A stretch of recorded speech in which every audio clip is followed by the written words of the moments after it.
सुन्दरं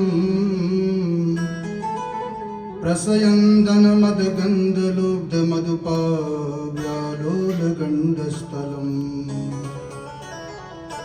दन्ताघातविदारितारिरुदिरे सिन्धूरशोभाकरम् वन्दे शैलसुतासुतं गणपतिं सिद्धिप्रदं कामदम्।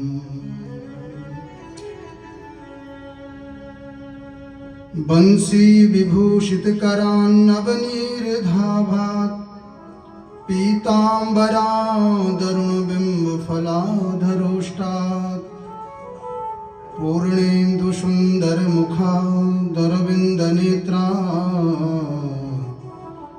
कृष्णात् परं किमपि तत्त्वमहं न जाने।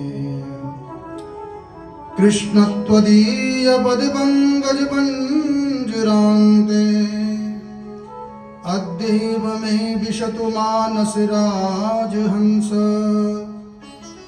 प्राणप्रयाणसमये कफवातपित्ते कण्ठावरोधनविधौ स्मरणं कुतस्ते।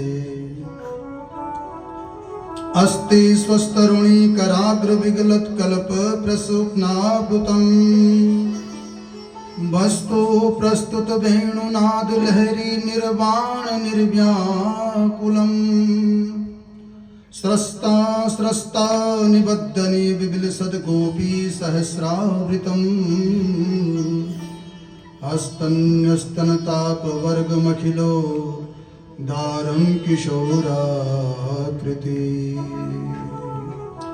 कान्ति श्रितामृषति निन्दितशारदेन्दुः यत्रैकतो विलसितामसिताङ्गशोभाम्। वृन्दावनेऽपि कृतया मुनगाङ्गसङ्गम् राधा मुकुन्दयुगलं तदहं नमामि। लोकाभिरामं रणरङ्गधीरं राजीवनेत्रं रघुवंशनाथं कारुण्यरूपं करुणाकरन्तं श्रीरामचन्द्रं शरणं प्रपद्ये। मनोजवं मारुततुल्यवेगं जितेन्द्रियं बुद्धिमतां वरिष्ठं वातात्मजं वानरयूथमुख्यं श्रीरामदूतं शरणं प्रपद्ये। वागर्थाविव सम्पृक्तौ वागर्थ प्रतिपत्तये जगतः पितरो वन्दे पार्वती परमेश्वरो। लक्ष्मीनाथ समारंभां नाथयामुनिमध्यमाम् अस्मदाचार्यपर्यन्तां वन्दे गुरुपरम्पराम्। अज्ञानतिमिरान्धस्य ज्ञानाञ्जनशलाकया चक्षुरुन्मीलितं येन तस्मै श्रीगुरवे नमः। जय जय राधा रमण प्रभु जय जय नवल किशोर जय गोपी चित चोर प्रभु जय जय माखन चोर जय जय माखन चोर।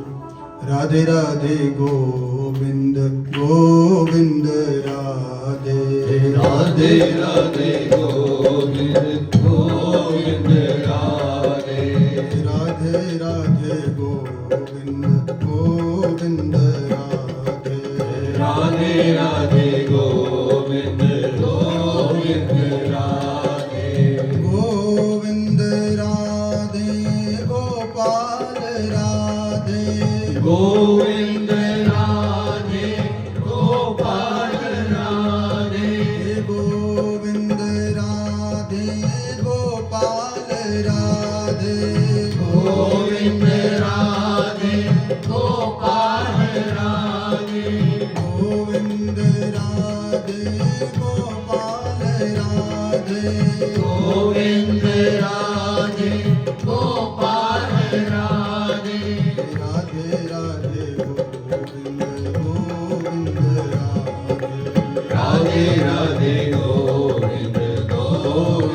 राधे राधे राधे गोविंद गोविंद राधे राधे राधे गोविंद गोविंद राधे राधे राधे गोविंद गोविंद राधे राधे राधे गोविंद गोविंद राधे राधे राधे गोविंद गोविंद राधे राधे राधे गोविंद गोविंद राधे राधे राधे गोविंद गोविंद राधे राधे राधे गोविंद गोविंद राधे राधे राधे गोविंद गोविंद राधे राधे राधे गोविंद गोविंद राधे राधे राधे गोविंद गोविंद राधे बोलिए सच्चिदानंद भगवान की जय, श्री बद्री विशाल भगवान की जय, गंगा मैया की जय, श्री वृंदावन बिहारी लाल की जय, श्रीमद् भागवत महापुराण की जय, द्वारिकानाथ की जय, श्री जगन्नाथ भगवान की जय, श्री रामेश्वरनाथ भगवान की जय, सदगुरुदेव भगवान की जय, श्री हनुमान जी महाराज की जय, श्री राघवेंद्र सरकार की जय, श्री राजराजेश्वरी मैया की जय, राजराजेश्वर भगवान की जय, धर्म सम्राट श्री कृपात्री जी महाराज की जय, सत्य सनातन धर्म की जय, नमः पार्वती पतये हर हर महादेव।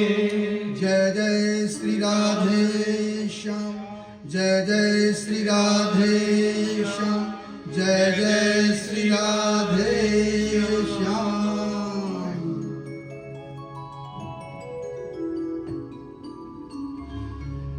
परम मंगलमय प्रातपर अखिलेश्वर कारण करुणा वर्णालय भक्त वांछित कल्पतरु तड़ित तुति बिन्नित श्री पीताम्बरधारी बाल श्रृंगार की दिव्य मूर्ति दिव्य श्रीमद् भागवत महापुराण जी, उपस्थित समस्त श्रोतागण मेरे भाई बहन, भगवान की कृपा के बिना जीवन में शुभ कर्म नहीं होता। जब उस परम पिता परमात्मा की कृपा होती है तब जाकर के हमें भागवत की कथा प्राप्त होती है। तुलसी बाबा ने भी कहा है, अति हरि कृपा जाए पर होई, अति हरि कृपा जाए पर होई, पाँव धरे यही मार्ग सोई। क्या कह रहे हैं तुलसी बाबा?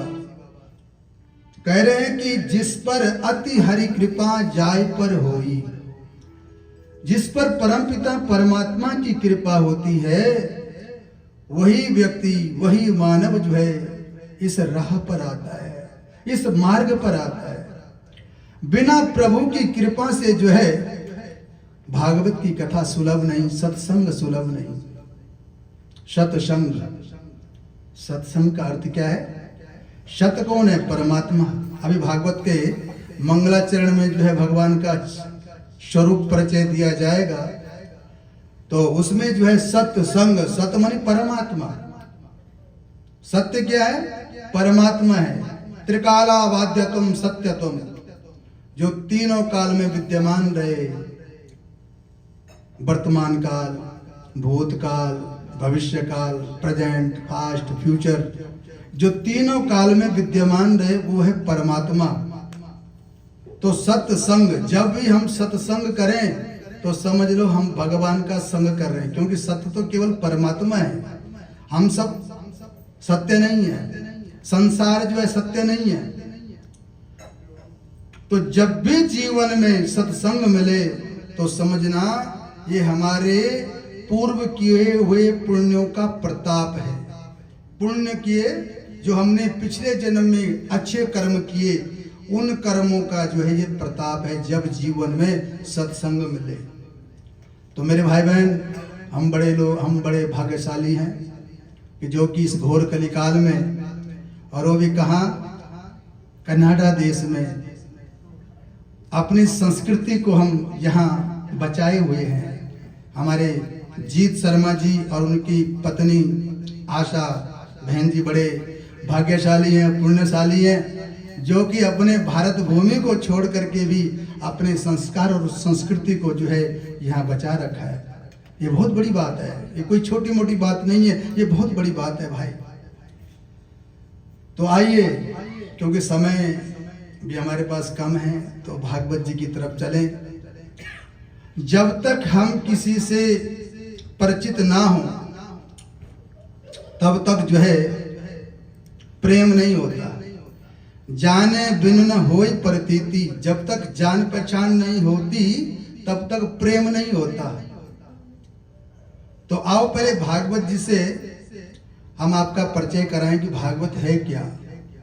भागवत जो है भगवतः प्रोक्तम इति भागवतम। भागवत क्या है? जो भगवान के मुखारविंद से निकला हुआ गीत है, वो भागवत है। और दूसरा अर्थ बताया भगवतो इदम भागवतम। ये भागवत क्या है? भगवान स्वयं जो है भागवत में तिरोधान हो गए थे। कब हुए? जब उद्धव जी को पता चला कि मेरे प्रभु इस संसार को छोड़ करके जा रहे हैं, तो दौड़े दौड़े जो है बद्री का आश्रम में पहुंचे थे उद्धव जी महाराज, और भगवान से अनुनय की, विनय की, प्रभु अगर आप चले जाओगे तो मैं कैसे रहूंगा, मैं तो आपके बिना जी नहीं सकता महाराज। तो भगवान ने कहा, देखो उद्धव, जिस कार्य के लिए हम आए थे वो कार्य हम कर चुके हैं, अब हमारा जाना जो है उचित है, अब हम यहाँ नहीं रह सकते हैं। क्योंकि जब तक दीपक में बाती और तेल रहेगा तब तक ही वो जलेगा, और जब दिया और तेल समाप्त हो जाएगा तो फिर क्या होगा? वो दीपक बुझ जाएगा। भगवान ने उदाहरण दिया, एग्जाम्पल दिया, कहा उद्धव, जिस कार्य के लिए हम आए थे भैया वो हम कर चुके हैं। यदा यदा हि धर्मस्य ग्लानिर्भवति भारत, जिस कार्य को करने के लिए हम आए थे वो हो चुका है, इसलिए हम जा रहे हैं। तो उद्धव जी ने कहा, प्रभु मैं कैसे रहूंगा?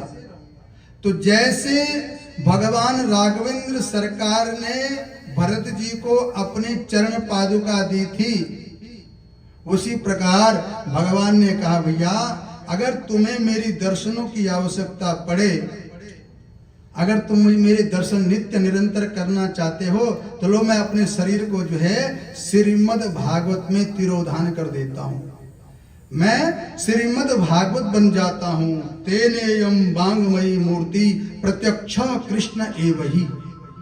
जो श्रीमद् भागवत है ना, वो कोई पोथी, कोई बुक, कोई किताब नहीं है मेरे भाई बहन, वो मेरे ठाकुर जी की शब्दमयी रूपी ये भागवत शब्दमयी भगवान ही है।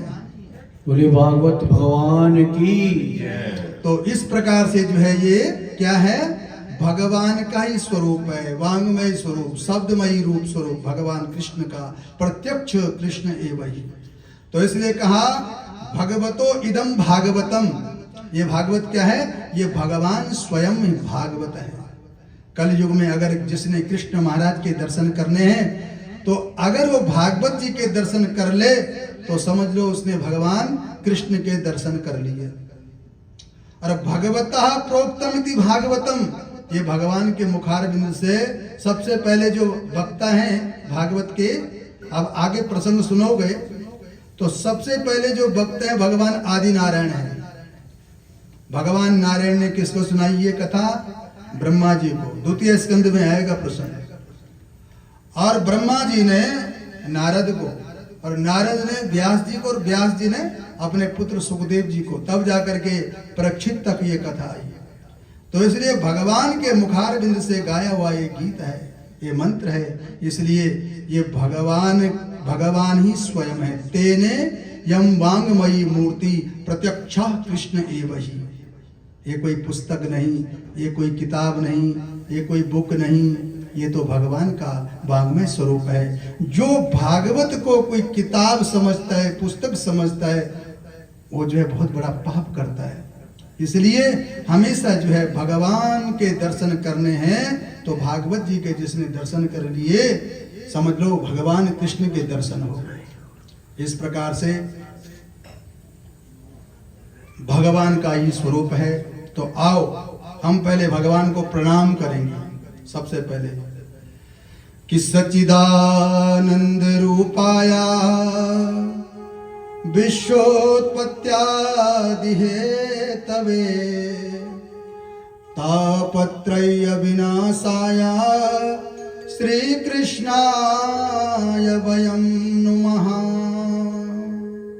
सच्चिदानंद रूपाय विश्वोत्पत्त्यादि हेतवे तापत्रय विनाशाय श्री कृष्णाय वयं नुमः। आओ मेरे भाई बहन, भगवान का यहां सबसे पहले जो है स्वरूप परिचय दिया गया। क्या परिचय दिया गया? क्योंकि जब तक मैंने कहा था जब तक परिचय ना हो तब तक प्रेम नहीं होता। और ये जो महात्म्य के बारे में बताया, ये भागवत ने स्वयं नहीं बताया। क्योंकि अगर कोई व्यक्ति अपनी बड़ाई अपने मुंह से करे तो अच्छा नहीं लगता। कि बड़ा बड़ाई ना करे, बड़े न बोले बोल, रही मन हीरा कब कहे, लाख टका मेरो मोल। मेरे भाई बहन, जो बड़ा व्यक्ति होता है, जो समझदार होता है, वो कभी भी अपनी बड़ाई नहीं करता। इसलिए जो भागवत जी के अंदर जो महात्म्य का मतलब होता है विशेषता। जो भागवत की विशेषता बताई वो पद्म पुराण ने गाया, जिसको हम सुनने जा रहे हैं। तो आओ सबसे पहले जो है भगवान को प्रणाम किया गया। नैमिषारण्य तीर्थ में सौनकादि 88,000 ऋषि विराजमान हैं और उनके जो गुरुदेव हैं वो सूतदेव जी महाराज हैं। सूतदेव जी महाराज से उन्होंने प्रश्न किया कि महाराज घोर कलिकाल आ रहा है और इस कलिकाल में तो मानव का मन सत्संग की तरफ लगेगा ही नहीं, इधर उधर भटकता रहेगा। ऐसा कोई उपाय बताएं, ऐसी कोई कथा सुनाएं जिस कथा को सुन करके जो है मनुष्य का मन जो है परमात्मा की तरफ लग जाए। इस प्रकार से प्रश्न किया गया। तो यहाँ सबसे पहले जो है भगवान को प्रणाम किया कि सच्चिदानंद रूपाया विश्वोत्पत्त्यादि हेतवे तापत्रय विनाशाय श्री कृष्णाय वयं नुमः। मेरे भाई बहन, भगवान कैसे हैं? भगवान सच्चिदानंद रूपाय, सत्य चित्त आनंद स्वरूप है परमात्मा। सत्य, सत्य माने सत्य। परमात्मा क्या है? सत्य स्वरूप है। संसार सत्य स्वरूप नहीं है। संसार का अर्थ क्या होता है? संसरति गच्छति इति संसारः। जो नित्य आगे की तरफ सरक रहा है, जो नित्य आगे की तरफ बढ़ रहा है, उसको कहते हैं संसार। और संसार में जिसने जन्म लिया है उसकी मृत्यु अवश्यम भावी है। भगवान ने गीता में कहा कि जातस्य ही ध्रुवो मृत्यु ध्रुवम जन्म मृतस्य च तस्मात् परिहारार्थे न तुम सोचितुमर्हसि। जातस्य हि ध्रुवो मृत्यु ध्रुवम जन्म मृतस्य च तस्मात् परिहारार्थे न तुम सोचितुमर्हसि। भगवान ने गीता में कहा कि जिसने जन्म लिया है उसकी मृत्यु अवश्यम भावी है, जो संसार में आया। तो इसलिए संसार का मतलब क्या है? संसरति गच्छति संसारा, जो हमेशा आगे की तरफ बढ़ रहा है उसको कहते हैं संसार। और जिसने भी संसार में जन्म लिया है उसको एक ना एक दिन जो है मौत को गले लगाना ही लगाना है, चाहे कोई भी हो। जिसने संसार में जन्म ले लिया तो परमात्मा क्या है? सत्य स्वरूप है। सच्चिदानंद रूपाय विश्वोत्पत्त्यादि हेतवे। सत्य चित्त आनंद यानी परमात्मा सत्य स्वरूप है। और दूसरी बात बताई, भगवान जो है क्या है? चेतन स्वरूप है। जो चेतना हमारे अंदर है वो कहां से है? वो परमात्मा ही दे रहे हैं। हम बोल रहे हैं, ये भगवान ही हमें ये चेतना दे रहे हैं। आप सुन रहे हैं, ये चेतना भगवान ही दे रहे हैं। जो आत्मा के स्वरूप में प्रत्येक प्राणी के अंदर बैठा हुआ है, जब तक इसमें परमात्मा इस शरीर में, जब तक इस शरीर में परमात्मा है, शिव है, शिव, तब तक तो हम बोल रहे हैं, सुन रहे हैं। और जैसे ही परमात्मा इस शरीर से निकल जाता है तब इस शरीर को दुनिया वाले क्या बोलते हैं? शव। शिव निकला तो क्या बना? शव बना, मुर्दा। यानी जब तक परमात्मा है तब तक जो है चेतन है। तो चेतन स्वरूप कौन है? परमात्मा है। सत्य स्वरूप कौन है? परमात्मा। चेतन स्वरूप कौन है? परमात्मा। और तीसरी बात बताई, आनंद। आनंद स्वरूप कौन है? परमात्मा। संसार में आनंद नहीं है। अगर कभी कभी हमें आनंद मिल जाता है तो उस परम पिता परमात्मा का जो आनंद सिंधु है, अगर उस आनंद सिंधु का एक बिंदु हमारे जीवन में मिल जाए तो हम कहते हैं वाह, आनंद आ गया। तो संसार में हम आनंद को ढूंढते हैं, संसार में आनंद नहीं है। कैसे? अगर आप किसी मेडिकल स्टोर में जाओगे और कहोगे भैया 2 किलो चावल या 1 बैग चावल देना, तो क्या देगा वो? नहीं देगा। अगर आप कोयले की खान में जाओगे और कोयले की खान वाले को बोलोगे कि भैया मिश्री देना, तो क्या वहां मिश्री मिलेगी? कोयले की खान में नहीं मिलेगी, क्योंकि है ही नहीं। तो संसार भी इसी प्रकार से है। संसार में आनंद नहीं है। आनंद कहां? परमात्मा के नाम में है। हम आनंद को ढूंढते हैं संसार में। पति आनंद ढूंढता है पत्नी में, गृहस्थ आनंद ढूंढता है बच्चों में, बाल बच्चों में। लेकिन मेरे भाई बहन, बाल बच्चों में आनंद नहीं, गृहस्थ में आनंद नहीं। आनंद तो केवल परमात्मा के नाम में है। इसलिए भगवान का नाम क्या है? सच्चिदानंद। सच्चिदानंद रूपाय विश्वोत्पत्त्यादि हेतवे। ये भगवान का आपने जो है स्वरूप परिचय जाना कि भगवान कैसे है। भगवान सत्य स्वरूप है, भगवान चेतन स्वरूप है, भगवान आनंद स्वरूप है। ये भगवान का स्वरूप परिचय है। अब किसी ने पूछा कि भगवान करते क्या है? जैसे आप लोग कनाडा में आए हो तो कुछ ना कुछ करते हो ना, कुछ ना कुछ काम करते हो। तो किसी ने कहा भैया ठीक है, भगवान जो है सत्य स्वरूप है, चेतन स्वरूप है, आनंद स्वरूप है, लेकिन भगवान का कारोबार क्या है? तो यहाँ वर्णन आया, विश्वोत्पत्त्यादि हेतवे।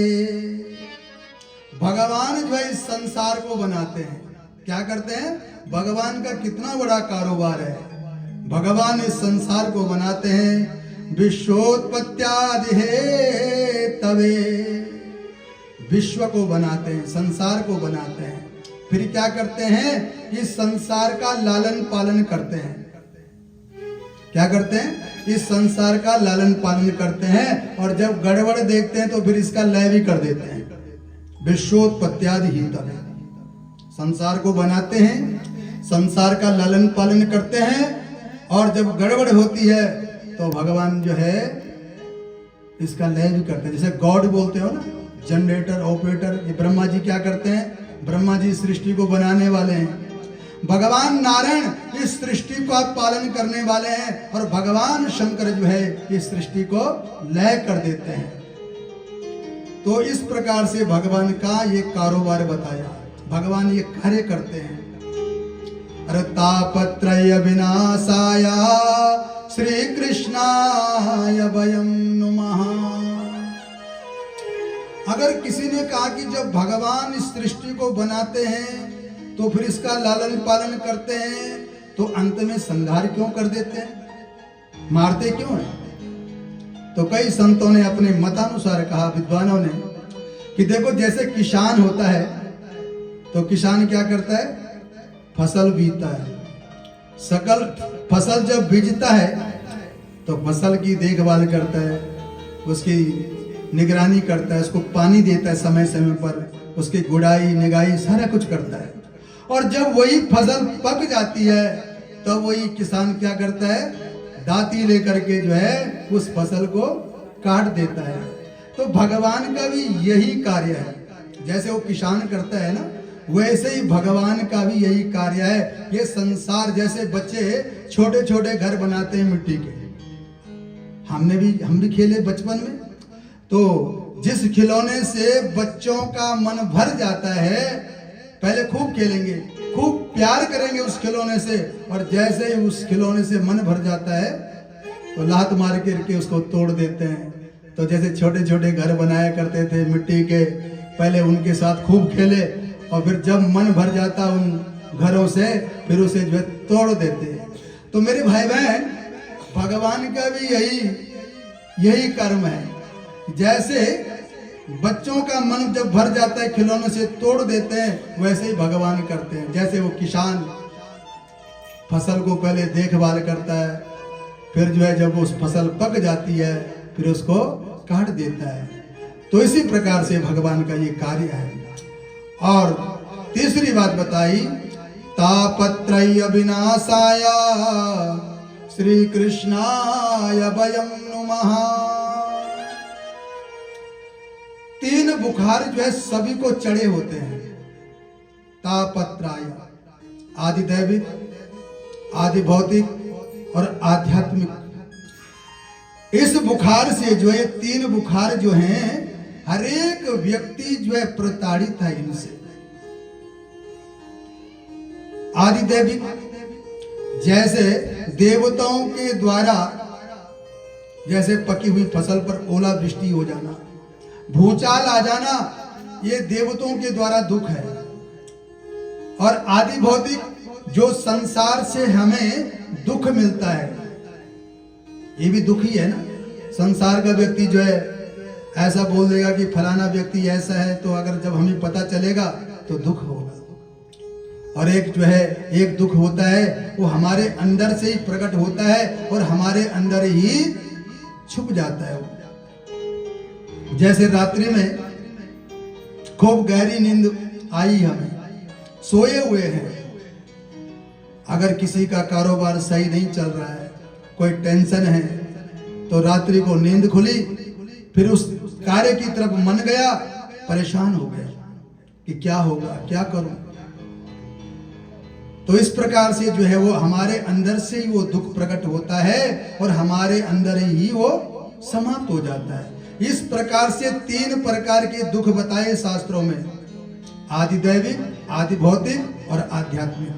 कहते हैं कि जो भगवान श्री कृष्ण की चरणों में आ जाता है, जो भगवान की शरण अपना लेता है, उस व्यक्ति के ये तीनों दुखड़े भगवान दूर कर देते हैं। ऐसे कृष्ण महाराज को श्री कृष्णाय वयं नुमः। यहाँ वयम बहुवचन का प्रयोग किया गया, अहम आवाम वयम, अस्मद शब्द है। तो यहाँ पर जो है अहम नहीं आया, आवाम नहीं आया, वयम आया, यानी जितने लोग हम सब बैठे हुए हैं, हम सब जो है भगवान श्री कृष्ण के चरणों में प्रणाम करते हैं। बोलिए सच्चिदानंद भगवान की जय। राधे राधे गोविंद गोविंद राधे राधे गोविंद गोविंद राधे राधे राधे गोविंद गोविंद राधे गोविंद राधे गोपाल राधे गोविंद राधे गोपाल राधे। आइए अब जो यहाँ से सौनकादि ऋषियों ने सूतदेव जी महाराज से प्रश्न किया, क्योंकि जब तक प्रश्न नहीं करेंगे तो उत्तर कहां से मिलेगा। तो यहाँ सौनकादि ऋषियों ने जो है प्रश्न किया, किससे? सूतदेव जी महाराज से। अज्ञान ध्वांत विध्वंस कोटि सूर्या समप्रभा सूताख्यायि कथा सारम मम कर्ण रसायनम। सौनकादि 88,000 ऋषियों ने सूतदेव जी महाराज से प्रश्न किया, हे सूतदेव जी महाराज, आप जो है बहुत बड़े वेता हैं, बहुत बड़े प्रवक्ता हैं। सूताख्यायि कथा सारम मम कर्ण रसायनम और कोटि सूर्य समप्रभम। कहा कि जितने करोड़ों सूर्यों में प्रकाश देने की क्षमता होती है, उतने आपके अंदर ज्ञान भरा हुआ है महाराज, ज्ञान भरा हुआ है आपके अंदर। इसलिए आप कोई ऐसी कथा हमें सुनाओ जिस कथा को सुन करके जो है हमारे कान जो है तृप्त हो जाएं। इस प्रकार से प्रश्न कर रहे हैं। कहा कि भक्ति ज्ञान विरागा तो विवेको वर्धते महान माया मोह निरासश्च वैष्णवे क्रियते कथम। भक्ति ज्ञान विरागा तो विवेको वर्धते महान। हे महाराज, ऐसी कथा सुनाओ जिस कथा को सुन करके जो है हमारे मन में, हमारे हृदय में भक्ति और ज्ञान वैराग्य का प्रागट्य हो जाए। यह घोरे कलो प्रायो जीवस्ता सुरतां गता क्लेशाक्रांतस्य तस्यैव शोधने किं परायणम। क्योंकि महाराज आगे जो है कलयुग आने वाला है, आगे कलयुग आने वाला है, और कलयुग के जो जीव होंगे, कलयुग में जो जीव होंगे, उनका मन जो है भगवान की तरफ नहीं लगेगा। उनका मन जो है कलो प्रायो जीवस्ता सुरतां गता। असुर भावना जैसे, यानी असुर मन के जैसे विचार होते हैं, उनका जो है मन जो है बुरे मार्ग पर लगेगा, अच्छे मार्ग पर नहीं लगेगा। तो कोई ऐसी कथा सुनाओ जिस कथा को सुन करके उनका मन जो है बुरे मार्ग में ना जा करके अच्छे मार्ग पर, सत मार्ग पर आ जाए। कोई ऐसी कथा सुनाओ महाराज। श्रेयसां यद् भवेत् श्रेया पावनं च पावनं कृष्ण प्राप्ति करं सस्वत् साधनं तद्वदाधुना। कहा महाराज, ऐसी कथा सुनाओ जो पावन से भी पावन हो, उत्तम से भी अति उत्तम हो, जिस कथा को सुन करके जो है सभी जीवों का मन जो है भगवान कृष्ण की तरफ लग जाए। महाराज, ऐसी कथा सुनाओ। अभी प्रश्नों की झड़ी लगा रहे हैं। कहा चिंता मणिर्लोक सुखम सुरद्रो स्वर्ग संपदा प्रयक्षति गुरु प्रीतो वैकुंठम योगी दुर्लभम। अगर किसी व्यक्ति को चिंतामणि मिल जाए, तो चिंतामणि अगर किसी को मिल जाए, आप में से किसी को, तो संसार के जितने भी वैभव हैं आप उनको खरीद सकते हो। आप उनका उपभोग कर सकते हो अगर चिंतामणि मिल जाए। अगर किसी को जो है सुरद्रुह, अगर कल्प वृक्ष के दर्शन हो जाएं, कल्प वृक्ष के पास चले जाएं, तो जो भी आप कामना करोगे आपकी कामना पूरी हो जाए। एक दिन क्या हुआ, एक बार की बात है, एक अनजान व्यक्ति कल्प वृक्ष के नीचे चला गया। जब वो कल्प वृक्ष के नीचे बैठा तो बैठते ही उसके मन में विचार आया, आहा कितने शीतल वायु चल रही है, सुगंध पवन मंद जो है चल रही है, बह रही है। अगर यहाँ पर उसको भूख भी लगी थी, उसने सोचा कि अगर मुझे यहाँ पर भोजन मिल जाता तो कितना बढ़िया होता। जैसे उसने कल्पना की, जैसे उसने सोचा कल्प वृक्ष के नीचे, तो उसी समय जो उसके लिए भोजन का थाल तैयार होकर के आ गया। और उसने जब भोजन अपने सामने देखा तो बड़ा आश्चर्य हुआ उसको, और बड़े प्यार से उसने भोजन पाया। और जब उसने भोजन पा लिया, छक लिया, तब जो है भोजन करने के बाद थोड़ा आलस्य भी आ जाता है। जब उसको आलस्य आने लगा तो मन में सोचने लगा कि कोई सुंदर सा पलंग मिल जाता तो थोड़ी देर में आराम कर लेता। जैसे ही उसने मन में सोचा तो वहां पर पलंग भी आ गया, और पलंग में जैसे ही वो बैठा, अब सोचने लग गया कि ये घोर जंगल है, अगर मैं इस पलंग में सो गया तो कहीं जंगल से कोई शेर आ गया तो मुझे खा जाएगा। और जैसे ही उसने ये बात सोची तो उसी समय शेर महाराज प्रकट हो गए और उसको अपना निवाला बना दिया। इसलिए मेरे भाई बहन, अगर कल्पतरु के नीचे, ये भागवत भी कल्पतरु है, जो भागवत की शरण में आ जाता है, जैसे वो कल्पना करता है, जैसे वो विचार रखता है, वैसे ही उसको जो है उसके सामने वो प्रकट होते रहते हैं। इसलिए भागवत जी के सामने जो है अच्छे विचार सोच करके बैठना है। तो यहाँ सौनकादि ऋषि कह रहे, महाराज अगर किसी को चिंतामणि मिल जाए तो संसार की जितनी भी संपदा है वो अर्जित कर सकता है। अगर सुरद्रुह, अगर उसको कल्प तरु मिल जाए, कल्प वृक्ष, तो उसको जो है स्वर्ग की संपदा मिल सकती है। लेकिन परियक्षति गुरु प्रीतो वैकुंठम योगी दुर्लभम, लेकिन वैकुंठ की प्राप्ति जो है केवल सदगुरु ही करा सकता है। सदगुरु ही जो है वैकुंठ की प्राप्ति करा सकता है। इसलिए महाराज आप हमें ऐसी कथा सुनाओ जिस कथा को सुन करके जो है हमारे कानों को आनंद आए, हमारा मन जो है पवित्र हो जाए।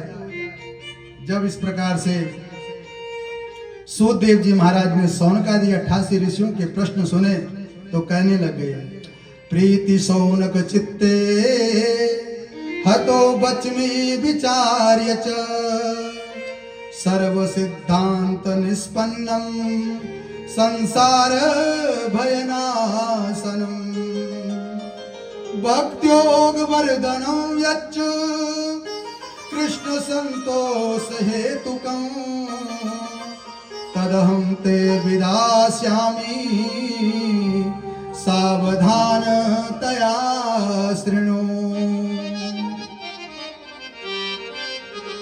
सूतदेव जी महाराज ने जब सौनकादि 88,000 ऋषियों के प्रश्न सुने तो बड़े प्रसन्न हुए। मेरे भाई बहन, जीवन में जब संत मुलाकात हो, संतों के दर्शन हो, तो कई लोग जो है अपनी सांसारिक बातों को बैठ जाते हैं, सांसारिक बातें लेकर के बैठ जाते हैं कि महाराज आज कारोबार सही नहीं चल रहा है, बेटे आज्ञा से बाहर है, बहू रानी जो है आज्ञा नहीं मानती। कई लोगों की आदत होती है, और शास्त्र कहता है कि संतों के समक्ष कभी भी सांसारिक बातें नहीं करनी चाहिए, क्योंकि संसार तो अधूरा है भैया। संसरति गच्छति इति संसारा, संसार तो नित्य आगे की तरफ बढ़ रहा है। अगर संतों से कुछ बातें करनी है तो अपने कल्याण की बात करो, सर्वहित बात करो, जिस बात से जो है सबका कल्याण हो जाए। तो आज जो है सौनकादि 88,000 ऋषियों ने जो सूत देव जी महाराज के सामने प्रश्नों की जो झड़ी लगाई है, वो केवल अपने लिए नहीं, वो जो है सर्व कल्याण के प्रश्न है। तो सूत देव जी महाराज को बड़ी प्रसन्नता हुई और कहने लगे, प्रीति सौनक चित्ते हतो वच में विचार्य च सर्व सिद्धांत निष्पन्नम संसार भयनाशनम। हे सौनकादि 88,000 ऋषियों, तुम्हारे मन में जो है भगवान के प्रति कितनी प्रीति है, कितना प्रेम है, कितना प्यार है। तुम चिंता मत करो, मैं तुम्हें सर्व सिद्धांत निष्पन्नम, मैं तुम्हें जो है सभी शास्त्रों का निचोड़ सुनाऊंगा और उस निचोड़ को सुन करके जो है संसार भय नाशनम, तुम्हारे मन में जो संसार का भय है ना, वो हमेशा हमेशा के लिए समाप्त हो जाएगा। कौन सा भय है बताओ? संसार में सबसे बड़ा भय क्या है, डर क्या है? बोलो। मृत्यु। ऐसा कोई व्यक्ति नहीं जिसको जो है मृत्यु से भय नहीं लगता हो, चाहे कोई भी हो। देखो अभी हमारी मृत्यु हुई नहीं है, लेकिन वो मृत्यु का जो भय है ना, वो पहले ही सता रहा है हमें कि पता नहीं अंत समय हमारा कैसे आएगा। मेरे भाई बहन, ये मृत्यु का भय इसलिए है कि हमारी मृत्यु कई बार हो चुकी है। महाभारत में वेद व्यास जी ने इस बात की पुष्टि की है कि माता पितृसहस्राणि पुत्रदारा शतानि च संसारे स्वानुभूयन्ति यान्ति यस्यान्ति च परे। माता पितृसहस्राणि पुत्रदारा शतानि च संसारे स्वानुभूयन्ति यान्ति यास्यान्ति च परे। वेद व्यास जी महाभारत में कह रहे हैं कि देखो हमें मृत्यु का भय क्यों सताता है। मेरे भाई बहन, हम एक बार नहीं मर चुके, पुनरपि जन्मं पुनरपि मरणं पुनरपि जननी जठरे शयनम। न जाने हम कितने बार जो है माँ के गर्भ में आ चुके हैं और कितने बार हम मर चुके हैं, कितने बार हम जन्म ले चुके हैं। इसी बात की पुष्टि जो है वेद व्यास जी ने महाभारत में किया। अब देखो, मृत्यु अभी हमारी हुई नहीं, मृत्यु अभी हमारी हुई नहीं, लेकिन फिर भी जो है मौत से घबराए हुए हैं। इस बात का प्रमाण यही है कि हम कई बार मर चुके हैं और जो मृत्यु के समय में जो पीड़ा होती है, जो वेदना होती है, वो हमारे अंदर छुपे हुए है, वो हमारे अंदर वो पीड़ा छुपी हुई है। अब देखो, ये तो मृत्यु का प्रमाण है और जन्म का प्रमाण देखो।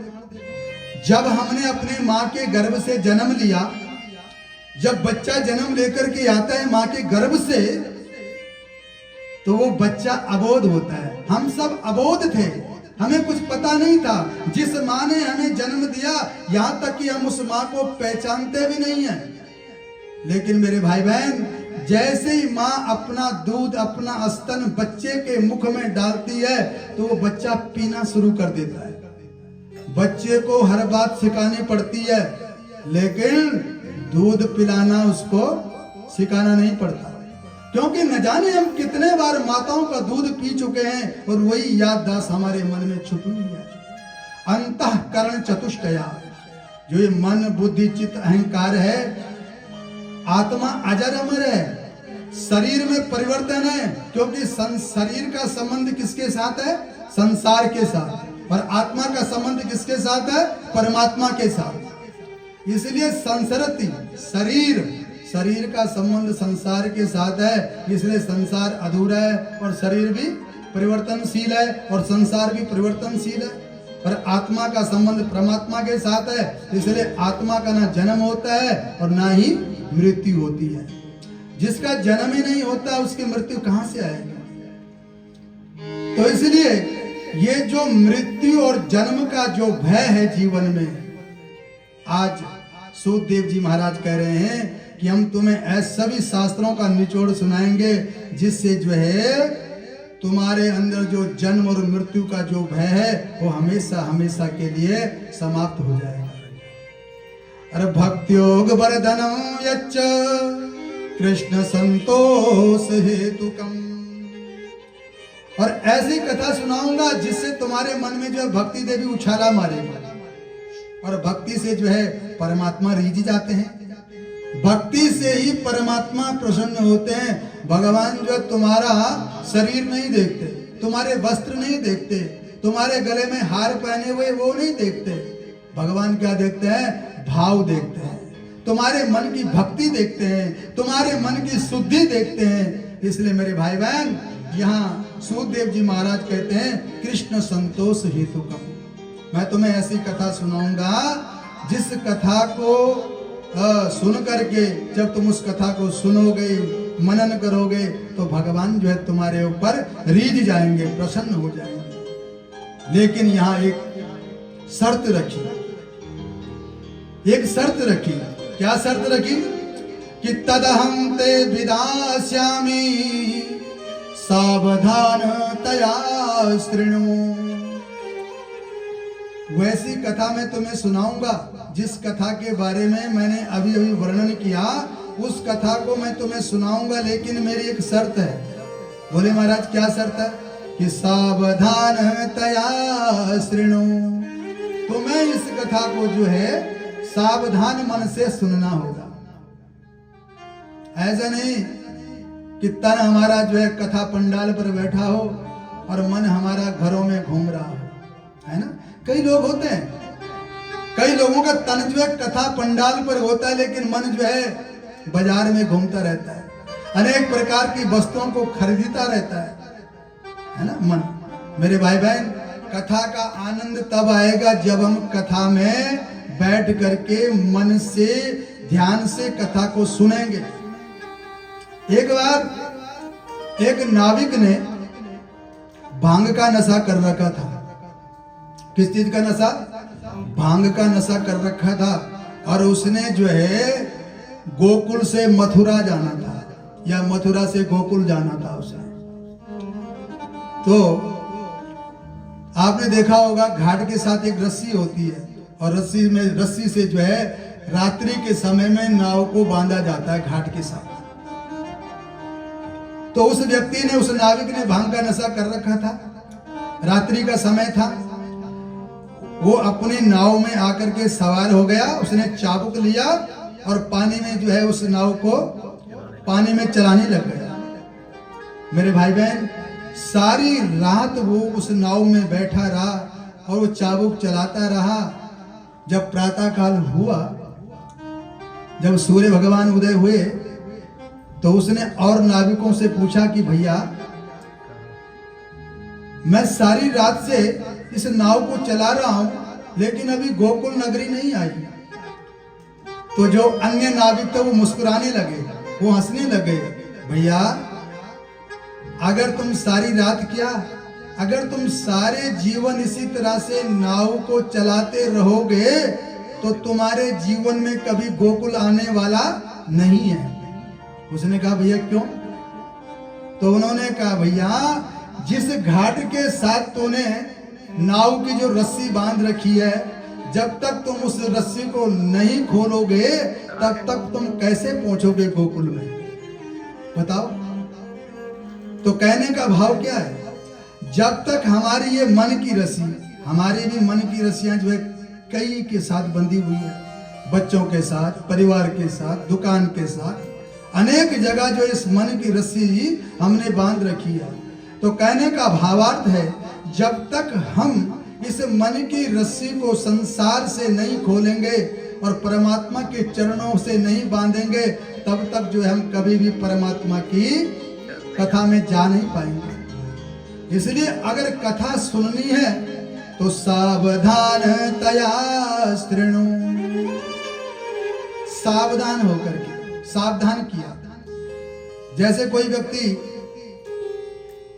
डॉक्टर के पास जाते हैं, अगर किसी को बुखार है, सिर दर्द है, तो डॉक्टर साहब के पास जाएंगे, कहेंगे हमें बुखार है, तो डॉक्टर साहब जो दवाई देते हैं, औषधि देंगे, और औषधि के साथ जो है कुछ परहेज बताते हैं कि भैया अचार मत खाना, दही मत खाना। तो कथा के भी नियम होते हैं।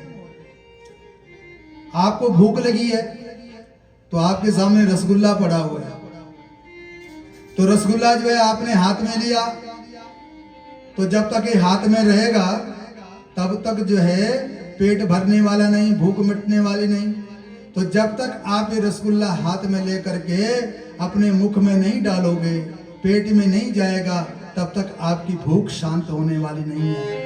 तो इसलिए जब तक मन कथा में नहीं रहेगा तब तक कथा का आनंद आने वाला नहीं है। इसलिए मन को जो है संसार से हटा करके भगवान के चरणों में लगाना है, तब जाकर के कथा हमारे समझ में आएगी। बोल बांके बिहारी लाल की जय। तो सूतदेव जी ने सोनकादि 88,000 ऋषियों को सावधान किया। काल व्याल मुखाग्रास त्रास निर्नाश हे तवे, श्रीमद्भागवतं शास्त्रं कलोकीरेण भासितं। कहा मैं तुम्हें श्रीमद् भागवत की कथा श्रवण कराऊंगा। श्रीमद् भागवत कथा सुनने से जो है काल व्याल मुखग्रास, काल समझते हो, जो ये समय है इसको काल कहा गया। इसको क्या कहा गया? काल। ये काल जो है जैसे बच्चे खिलौने के साथ खेलते हैं, वैसे ये काल रूपी समय जो है हमारे साथ खिलवाड़ कर रहा है। कालः गच्छति, कालः क्रीडति गच्छति आयु।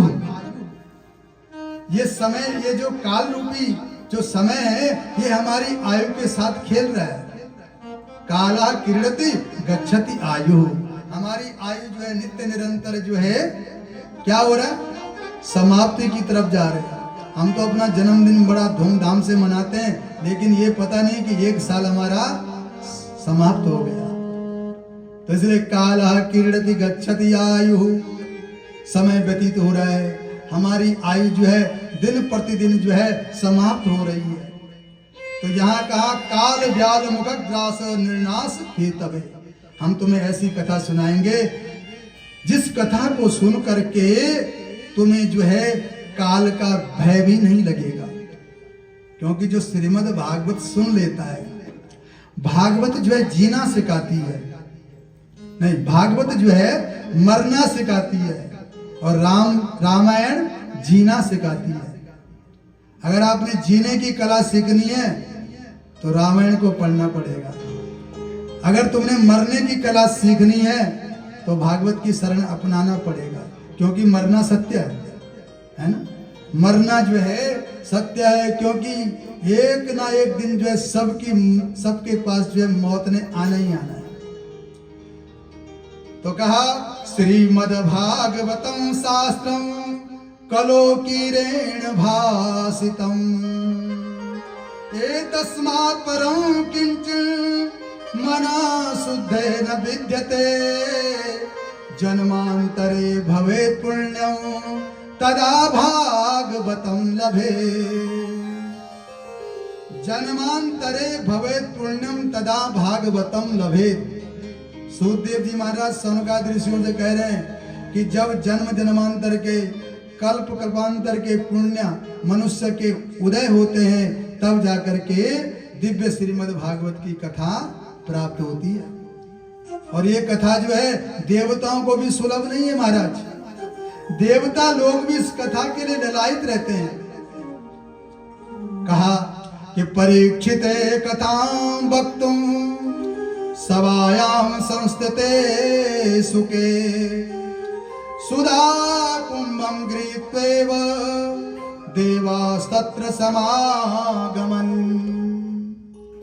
यहाँ सुखदेव जी महाराज कह रहे हैं कि ये कथा जो है देवताओं को भी सुलभ नहीं है।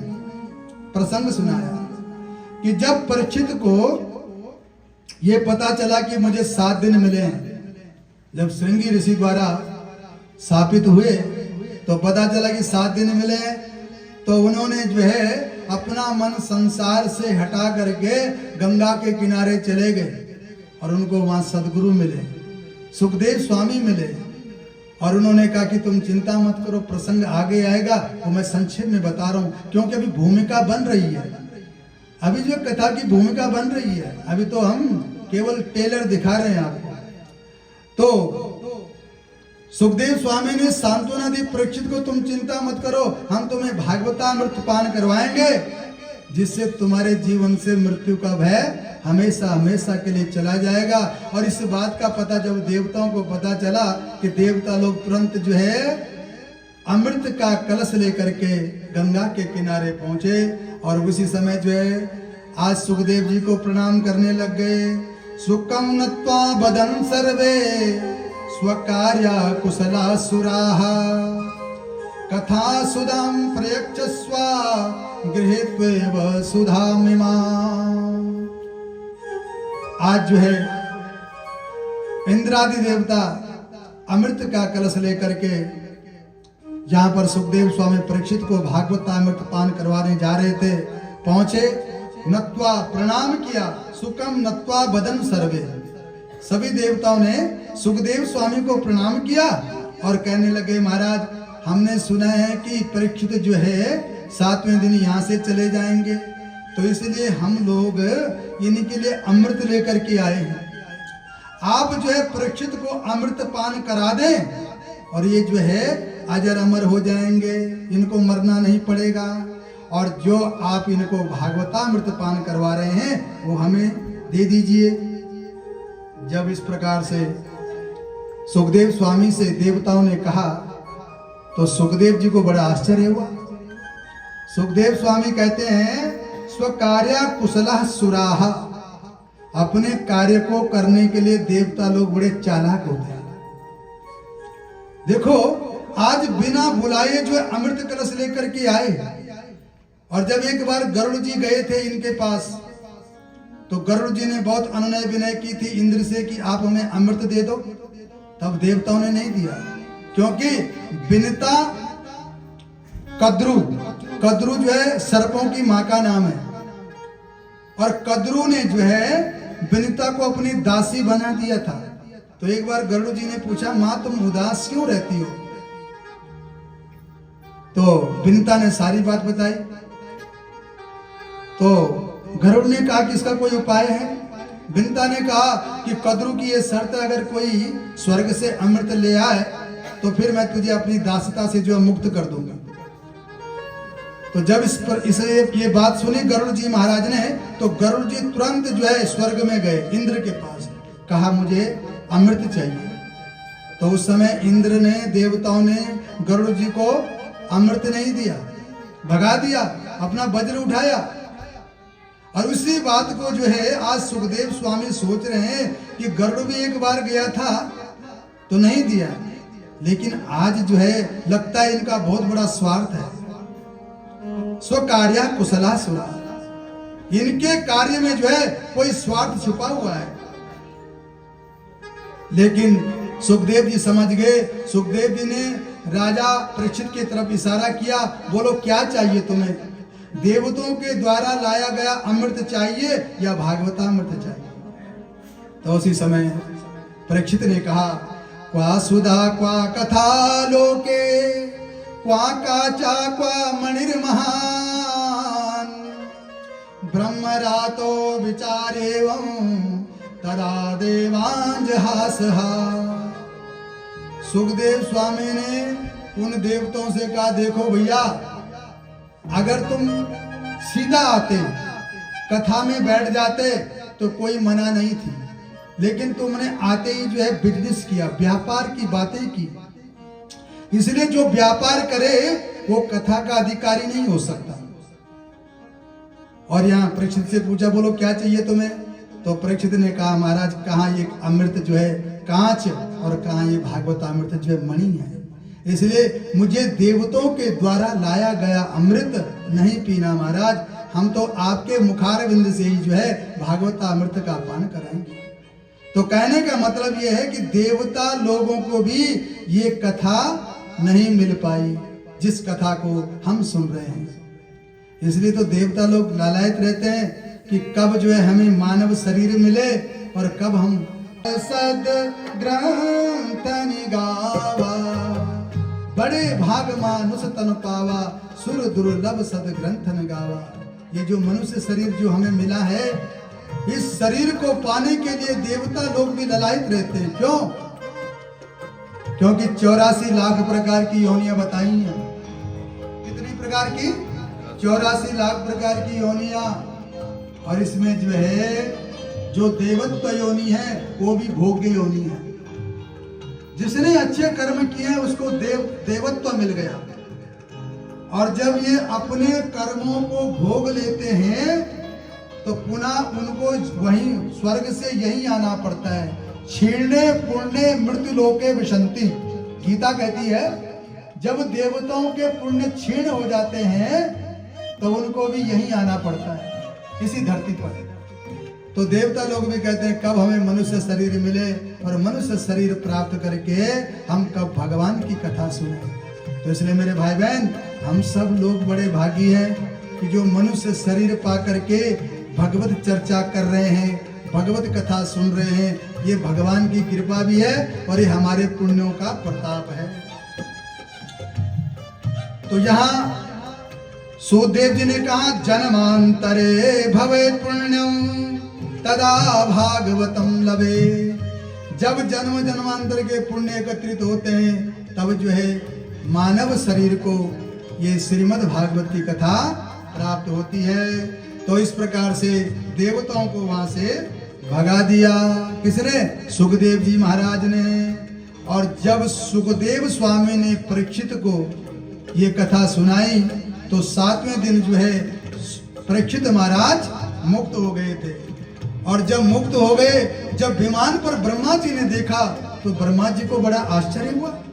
तो ब्रह्मा जी ने क्या किया, जितने भी सत्कर्म थे एक तराजू लिया सत्यलोक में, सत्यलोके तुलाम बद्ध्वा तोलयत साधनान्यजः, जितने भी मुक्ति के साधन थे एक पलड़े में रख दिए और एक पलड़े में श्रीमद् भागवत श्रवण करने का फल रखा।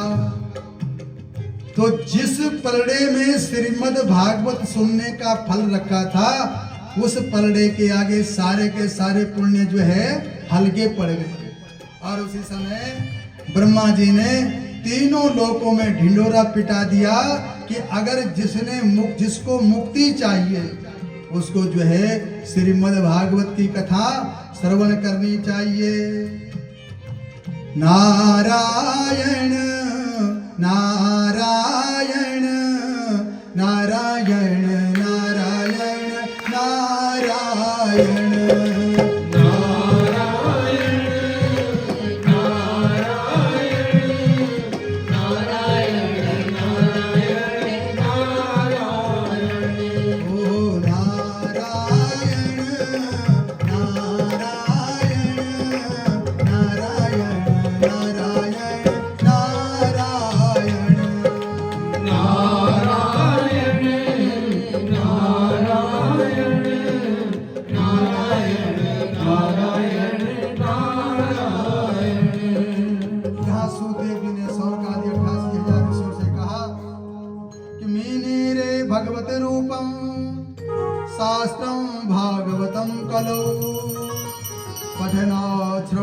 सद्यो वैकुंठो फलदायकम। सुखदेव जी महाराज कह रहे हैं कि जो कलयुग में श्रीमद् भागवत के दर्शन करता है, जो श्रीमद् भागवत का पाठ करता है, श्रवण करता है, दर्शन करता है तो वैकुंठम फलदायकम, उसको जो है वैकुंठ की प्राप्ति होती है। और सप्ताहे न श्रुतम चैतत सर्वथा मुक्तिदायकं सनकादि पुरा प्रोक्तम नारदाय दया परे। और एक बार की बात है, यही श्रीमद् भागवत जो है सप्ताह के रूप में किसने सुना था? नारद जी ने सुना था। किससे? सनक सनंदन सनातन संत कुमारों से। यहाँ सोनकादि 88,000 ऋषि कहने लगे, महाराज सूतदेव जी आप कैसी बातें कर रहे हैं। नारद जी ने ये सप्ताह के रूप में सुना, क्योंकि नारद जी को तो श्राप था दक्ष का कि तुम्हारे पैर एक जगह पर स्थिर ना हो, तुम चलते रहो। तो नारद जी को जो है ये सप्ताह तक जो है 1 हफ्ते तक श्रीमद् भागवत कथा सुनने की क्या आवश्यकता पड़ गई। महाराज ये प्रसंग जो है आप हमें विस्तार से सुनाइए। कौन कह रहे हैं? सौनकादि 88,000 ऋषि सूतदेव जी महाराज से कह रहे हैं। तो आज जो है सूतदेव जी महाराज नारद जी और भक्ति जी का प्रसंग सुनाने लग गए कि नारद जी को क्या आवश्यकता पड़ी श्रीमद् भागवत कथा सुनने की। तो आओ। एकदा विशालायां चत्वारा ऋषयो मलः सत्संगार्थं समायाता ददृशो तत्र नारदम्। एकदा विशालायाम, एक बार की बात है, सनक सनंदन सनातन संत कुमार कहां बैठे थे? बद्री विशाल में। आपको पता है बद्री विशाल वहां का नाम क्यों पड़ा? कई संत जन कहते हैं कि एक विशाला नाम के राजा थे, उनके लिए भगवान वहां पधारे। और लेकिन बद्री किसे कहते हैं? संस्कृत में बद्री किसे कहते हैं? बेर को।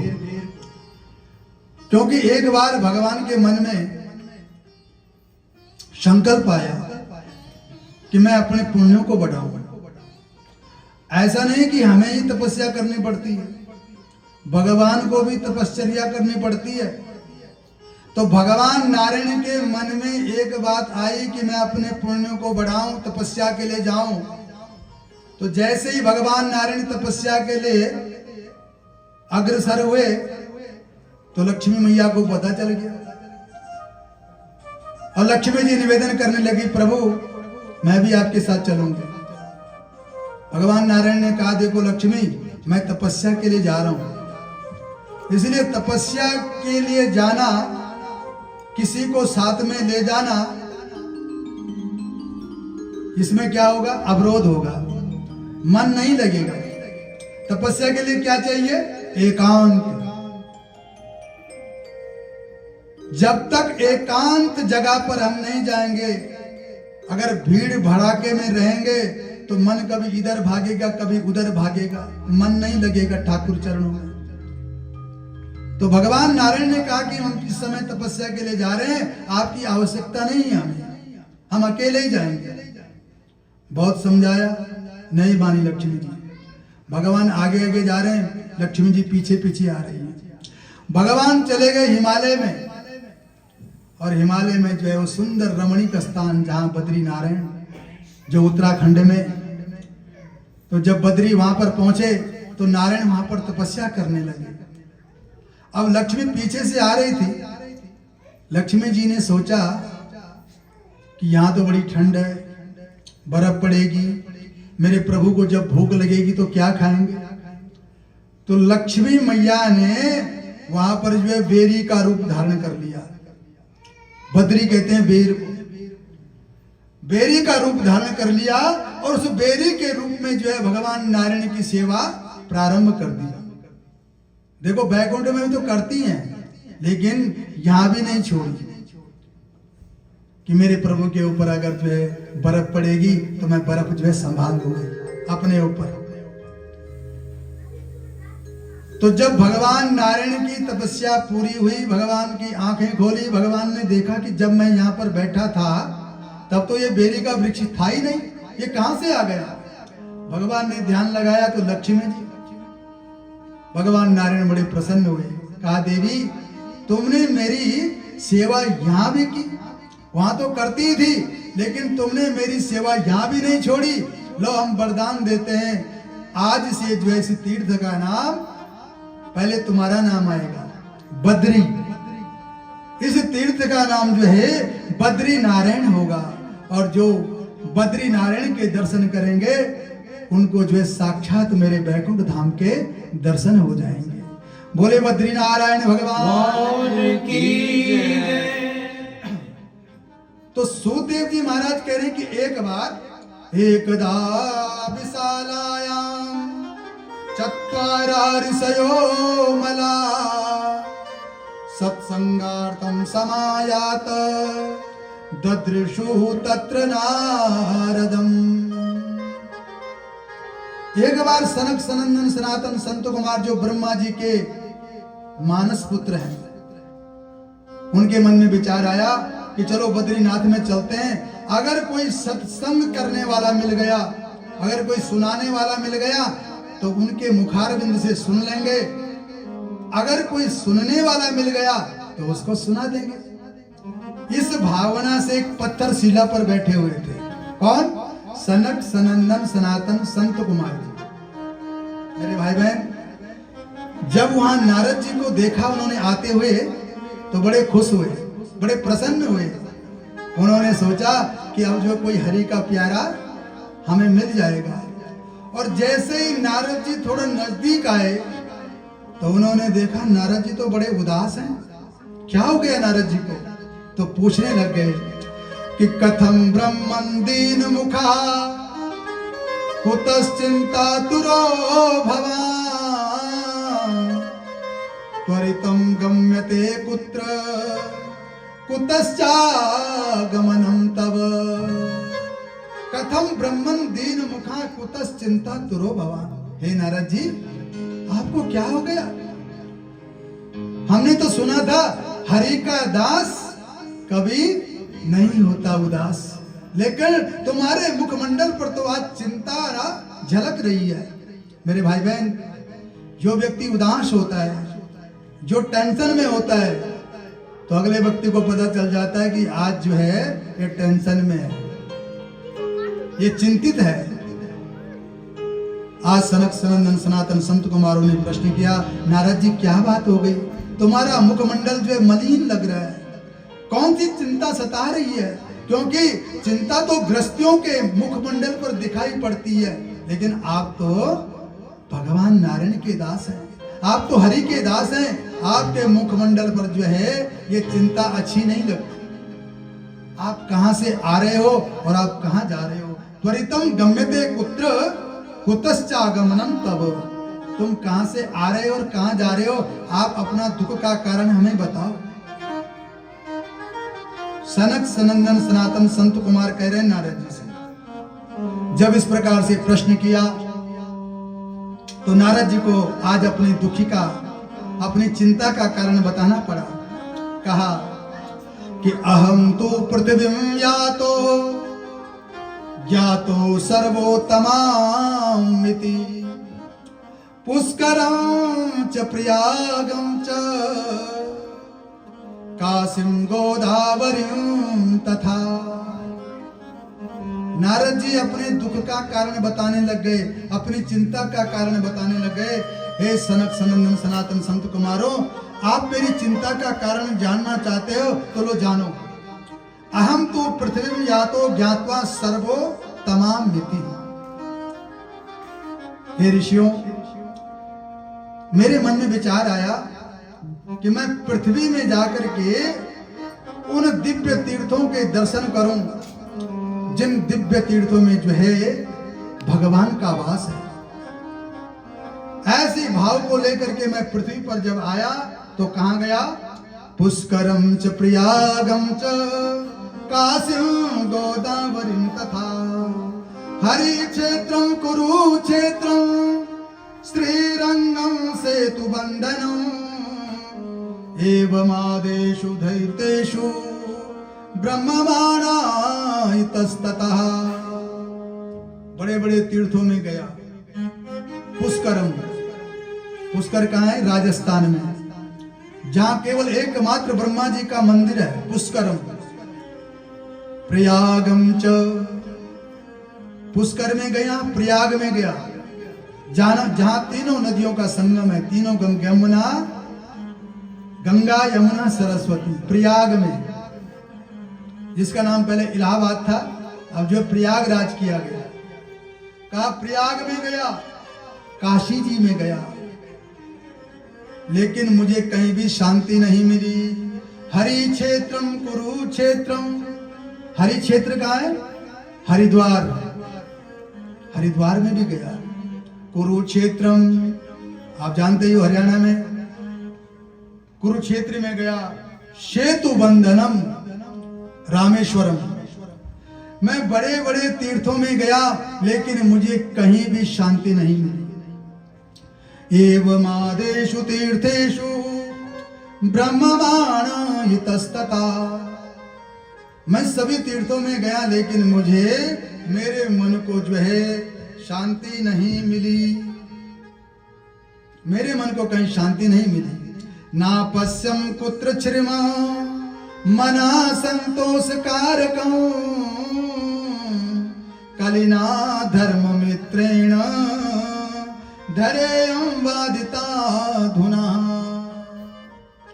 सत्यम नास्ति तपः शोचम दया दानम न विद्यते उदरम वरिणो जीवा वराका कूट भाषिणा। नारद जी अपनी चिंता का कारण बता रहे हैं कि महाराज जिन जिन तीर्थों में मैं गया वहां मुझे शांति नहीं मिली, कोई मुझे वहां संतों के दर्शन नहीं हुए, क्योंकि तीर्थ में जो है सबने किस चीज का अड्डा बना लिया, सब जो है अपने पेट भरने में लगे हुए हैं। सत्यम नास्ति तपः शौचम दया दानम न विद्यते, ना मैंने किसी के जीवन में सत्य देखा हुआ, ना किसी के जीवन में तपस्या देखी। शौचम, ना मैंने किसी के जीवन में पवित्रता देखी। मेरे भाई बहन, ये धर्म के पैर हैं। सत्य क्या है? धर्म का पैर है ये, और केवल थोड़ा बहुत सत्य ही बचा हुआ है कलयुग में, बाकी तो सारे पैर तोड़ दिए धर्म के। सत्यम नास्ति तपः शौचम दया दानम न विद्यते उदरम भरिणो जीवा बराका कूट भाषिणा। मेरे भाई बहन, सत्य जो है धर्म का पैर है ना। कबीरदास जी ने भी कहा, सांच बराबर तप नहीं, झूठ बराबर पाप, जाके हृदय सांच है, ताके हृदय आप। सत्य जो है परमात्मा है, जिसके जीवन में सत्य है उसके अंदर जो परमात्मा है। तपः, तपस्या भी धर्म का पैर है, लेकिन तपस्या नाम की चीज रही नहीं। अगर हम तपस्या कर भी लें, एक दो माला हम फेर लें, तो हम अपनी तपस्या को गाने लग जाते हैं, हम दूसरों को बताने लग जाते हैं कि हमने तो आज सवेरे उठे ब्रह्म मुहूर्त में और भगवान की माला पकड़ी और भगवान का नाम सुमरने लग गए, भगवान को याद करने लग गए, लोगों को बताते हैं। तो मेरे भाई बहन, जब हम अपनी तपस्या का वर्णन दूसरों को करते हैं तो तपस्या का फल जो है समाप्त हो जाता है। तपः शौचम, शौच कहते हैं पवित्रता को, पवित्रता भी जो है समाप्त हो गई। शौच आदि क्रिया करते हैं, कई लोग हाथ धोते नहीं है, उसके भी नियम होते हैं। शौच जाने का नियम है, कई लोग हाथ भी नहीं धोते। मेरे भाई बहन, जब तक हमारे अंदर सत्य, तप, सोच, दया, दान ये नहीं रहेंगे जीवन में, तब तक हम जो है धार्मिक नहीं कहलाएंगे। क्योंकि धर्म के पैर हैं कि महाराज तीर्थों में हम गए तो पवित्रता भी मुझे नजर नहीं आई, और किसी के मन में दया भी नहीं है, किसी के मन में दया भी नहीं। अगर कोई कह दे कि भैया मेरे पास इतने, मेरे पास ज्यादा नहीं है, मैं इतना ही दे सकता हूं, तो एड्रेस ले लेंगे कि कोई बात नहीं, उधार कर लेते हैं। यानी दया नाम की चीज नहीं देखी मैंने। और चौथी चीज बताई, दानम, किसी के जीवन में दान की भावना रही नहीं। अगर कोई दान करता भी है तो नाम के लिए करेगा। दान ऐसा होना चाहिए अगर हम दाहिने हाथ से दान करें तो बाएं हाथ को भी पता नहीं चलना चाहिए, लेकिन हम लोग जो है दान कैसे करते हैं? दिखावे के लिए। नारद जी कह रहे हैं कि मैं चिंता इसलिए कर रहा हूं कि धरती पर जो है धर्म के कोई भी पैर जो है बचे नहीं है। सत्यम नास्ति तपः शोचम दया दानम न विद्यते उदरम भरिणो जीवा बराका कूट भाषिणा। हरेक व्यक्ति, हरेक मनुष्य जो है केवल अपने बारे में सोच रहा है। यानी जैसे तैसे मेरा ही पेट भरे, और चाहे पड़ोसी का पेट भरे चाहे ना भरे, केवल मेरा ही पेट भरे, ऐसी भावना जो है तीर्थों में रहने वालों की हो गई। और मंदा सुमंद मतयो मंद भाग्या पुद्रुता पाखंडा निरता संतो विरक्ता सा परिग्रह।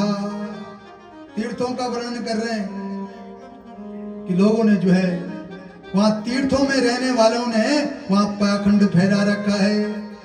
जो संत होते थे, जो विरक्त, जिनको विरक्त होना चाहिए था, वो तो बाल बच्चों के साथ अपने घर में बैठे हुए हैं।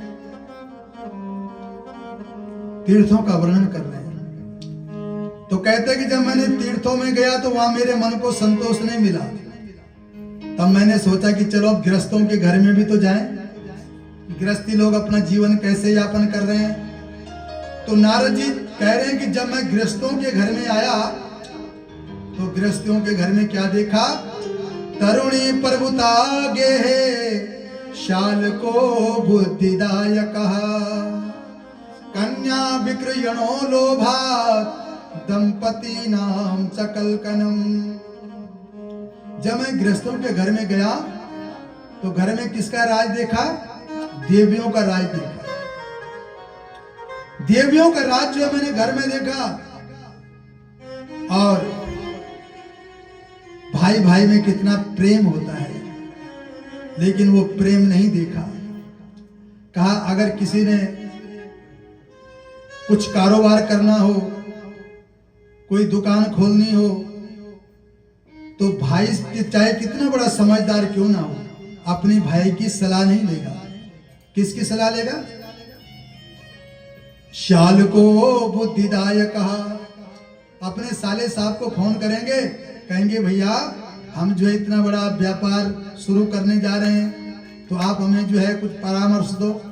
भाई से नहीं, साले को पूछेंगे। और घर में जो है देवियों का राज है, भाई बेचारा तो बैठा हुआ है। देवियां कहेंगे कि इतने लेट क्यों आए? तो बोलेगा सॉरी मैं जाम में फंस गया था, कुछ ना कुछ। इस प्रकार से जो है नारद जी अपने चिंता का कारण सुना रहे हैं कि न योगी नैव सिद्धो वा न ज्ञानी सत्क्रियो न रहा काली दवा नले नाद साधनम बस्मताम गता। नारद जी कह रहे हैं कि कलयुग के प्रभाव से जो है सारा कुछ जो है, जो धर्म के जो पैर हैं वो सारे जो है नष्ट भ्रष्ट हो गए। और इस प्रकार से जो है मुझे बड़ा दुख हुआ। पहले मैं तीर्थों में भ्रमण किया, वहां भी मेरे को शांति नहीं मिली। फिर मैं गृहस्थों के घर में गया, वहां भी मुझे शांति नहीं मिली। तब मैंने सोचा कि जहां मेरे प्रभु प्रकट होकर के आए, जहां मेरे प्रभु ने जो है बाल लीलाएं की, क्यों ना मैं वहां के दर्शन करूं। तो उसी समय मैं वृंदावन में पहुंचा, और वृंदावन में जैसे ही मैं पहुंचा जमुना के किनारे, तो वहां मैंने एक आश्चर्य देखा कि तत्राश्चर्यं मया दृष्टं सूर्यतां तन मुनीश्वरा एका तो तरुणी तत्र निषण्णा खिन मानसा। जैसे ही मैं जमुना के किनारे आया तो वहां मैंने क्या देखा? एक तरुणी, एक युवती को देखा, और वो बड़ी उदास थी। तो मैं थोड़ा दूर से थोड़ा उसके पास गया, नजदीक गया, तो वहां पर देखा वृद्धो तो पतितो पार्श्वे निश्वंसाता वचे तनु शुश्रूषन्ति प्रबोधन्ति रुदति च तयो पुरः दृष्ट्वा दूरांगता सोहम कौतुकेन तदन्तिकम् मां दृष्ट्वा चोथिता बाला विवला चाब्रविद्वचः। नारद जी कह रहे जैसे मैं जमुना के किनारे गया तो एक युवती दिखाई पड़ी मुझे और वहां पर ज्यादा भीड़ थी। तो मैं जैसे ही थोड़ा आगे गया तो जब मैं उनके नजदीक पहुंचा तो मैंने देखा वहां सारी स्त्रियां खड़ी थी। तो मैंने सोचा कोई पुरुष तो है नहीं, इसलिए मैं वहां से वापस आने लगा तो उस युवती ने मुझे आवाज लगाई। नारद जी कह रहे हैं कि उस युवती ने मुझे आवाज लगाई कि भो भो साधु क्षणं तिष्ठ मच्चिन्तामपि नाशया दर्शनं तव लोकस्य सर्वथागहरं परम। नारद जी अपनी चिंता का कारण बता रहे हैं कि उस युवती ने मुझे आवाज लगाई भो भो, जैसे हम संबोधन करते हैं उसी प्रकार उस युवती ने मुझे आवाज लगाई, हे संत महाराज आप एक क्षण मात्र के लिए रुक जाइए, केवल एक क्षण के लिए ठहर जाइए आप, क्योंकि शास्त्र कहता है कि संत का समय कभी व्यर्थ नहीं गंवाना चाहिए। संत का क्षण और अन्न का कण कभी बर्बाद नहीं करना चाहिए और संत का क्षण कभी बर्बाद नहीं करना चाहिए। इसलिए उस देवी ने कहा क्षणम तिष्ठ मच्चिन्तामपि नाशया, क्योंकि दर्शनम तव लोकस्या सर्वथागहरं परम। आगे कहते हैं पापों को। वो देवी कहती है कि महाराज मैंने सुना है कि अगर संत दर्शन हो जाए तो मनुष्य के जो है जितने भी पाप किए हुए होते हैं वो सारे के सारे पाप जो है नष्ट हो जाते हैं। इसलिए मैं आपका ज्यादा समय नहीं लूंगी, क्षणम तिष्ठ, केवल एक क्षण के लिए आप रुक जाइए, हमें दर्शन दीजिए। जब इस प्रकार से नारद जी ने उस देवी की बात सुनी तो नारद जी फिर आगे की तरफ बढ़े और कहने लगे कि देवी तुम कौन हो? कि काशी त्वं का विमोचे मां नार्या का पद्मलोचना बद देवी सविस्तारम स्वस्य दुःखस्य कारणम। कि देवी तुम कौन हो? कहा कि तुम कौन हो, तुम कहां से आई हो, क्या तुम्हारा नाम है? इस प्रकार से जैसे हम आपस में मिलते हैं तो सबसे पहले जो है परिचय पूछते हैं, उसी प्रकार से आज नारद जी ने उस देवी का परिचय पूछा कि देवी तुम कौन हो, हमें बताओ, और तुम चिंतित क्यों हो, तुम अपने दुख का कारण हमें बताओ। तो कहने लग गई आज वो देवी कि अहम भक्ति रीति ख्याता इमो में तनयो मतो ज्ञान वैराग्य नामानो काल योगेन जरो। कहा नारद जी आपने मुझे पहचाना नहीं, अहम भक्ति रीति ख्याता। महाराज मेरा नाम भक्ति है, मैं भक्ति देवी हूं, और जो ये मेरी गोदी में जो ये लेटे हुए हैं ये मेरे बेटे हैं ज्ञान और वैराग्य। कि गंगा द्या सरितस्ते मत्सेवार्थम समागतः, और जो गंगा आदि जो ये गंगाएं हैं जिन्होंने अपना स्वरूप धारण कर रखा है ये सब मेरी सेवा के लिए पधारी है। महाराज ये जो है ये मेरी सेवा के लिए पधारी है। यहां भक्ति देवी अपना परिचय दे रही है कि उत्पन्ना दरबड़े साहं वृद्धिं कर्णाटके गता क्वचित क्वचिन महाराष्ट्रे गुर्जरे जीर्णतां गतः। भक्ति देवी अपना परिचय दे रही है कि महाराज मेरा जन्म जो है द्रविड़ देश में हुआ, द्रविड़ में मेरा जन्म हुआ। आप कभी दक्षिण भारत की यात्रा करना, दक्षिण भारत की यात्रा करोगे तो आपको वहां साक्षात भक्ति के दर्शन होंगे। वहां जो गाड़ी ऑटो वगैरह चलाते हैं ना, वो जूती चप्पल नहीं पहनते हैं। हम जब रामेश्वरम गए थे एक बार कथा करने, तो रामेश्वरम तुम जो है ये चप्पल सब कुछ चलता है, यहां तक कि रसोई में भी जो है चप्पल चली जाती है। और वो अपने ऑटो में चप्पल नहीं ले जाते, कहते हैं महाराज ये हमारी रोजी रोटी है।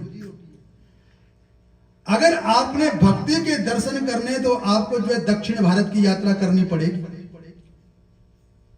क्यों? क्योंकि भक्ति का जन्म जो है दक्षिण भारत का है। उत्पन्ना दर्वडे साहम वृद्धिम कर्नाटके गता। कहा महाराज जन्म मेरा जो है द्रविड़ में हुआ और वृद्धिम कर्नाटके गता, और जवान कहां हुई? कर्नाटक में। मेरे भाई बहन देखो, कर्नाटक जो है हमारे प्रदेश का नाम भी है। कर्नाटक में जो है भक्ति देवी क्या हुई? वृद्धि, जवान हुई। और कर्नाटक जो हमारे एक कान भी है। अगर हम कान के द्वारा भगवान की कथा हरि चर्चा सुनेंगे तो हमारी आत्मा को जो है पुष्टि मिलेगी।